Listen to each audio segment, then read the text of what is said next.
అమీర్పేట్లో జరిగినటువంటి దారుణమైనటువంటి అగ్ని ప్రమాదము సడన్ గా అనుకోకుండా జరిగినటువంటి ప్రమాదం కాదు. పదే పదే షాప్ వాళ్ళు మరి వెనుకనే ఒక మెస్ ఉంది, ఆ మెస్ వల్ల షార్ట్ సర్క్యూట్ అవుతుంది, మాకు అగ్ని ప్రమాదం జరిగేటటువంటి పరిస్థితి ఉందని చెప్పి మరి అన్ని రకాలుగా వాళ్ళు పోయిన సంవత్సరం జరిగినటువంటి అంశాలన్నీ కూడా పోలీస్ వాళ్ళకి చెప్పడము అన్ని రకాలుగా చెప్పడం జరిగింది.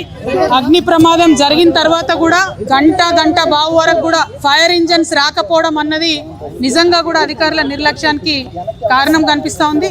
3-4 గంటలు ప్రయత్నం చేసి మంటలు అదుపులోకి తీసుకొచ్చినటువంటి మాట వాస్తవం.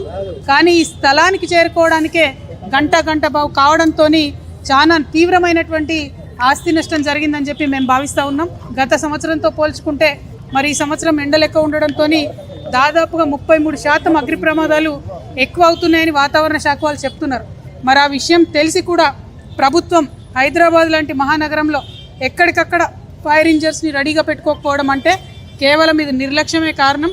కాబట్టి ప్రభుత్వ నిర్లక్ష్యానికి ప్రభుత్వం వెంటనే నష్టపోయినటువంటి ఈ షాప్ యజమానులందరికీ కూడా నష్టపరిహారం చెల్లించాలి. మరి ముఖ్యమంత్రి గారే హోంమంత్రిగా ఉన్నారు, ఫైర్ డిపార్ట్మెంట్ కూడా వారి కిందనే ఉంటుంది కాబట్టి ప్రత్యేకమైనటువంటి ఒక రివ్యూని కూడా ముఖ్యమంత్రి గారు చేపట్టాలి.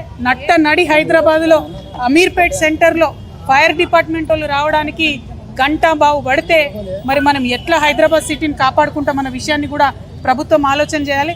యాక్సిడెంట్ అయిన 9 to 10 minutes లోపల ఖచ్చితంగా ఫైర్ ఇంజన్లు వచ్చే విధంగా హైదరాబాద్ అంతటా కూడా మనము చేసుకున్నప్పుడే ప్రజల యొక్క ఆస్తిని కాపాడగలుగుతామని కూడా తెలియజేస్తున్నాము.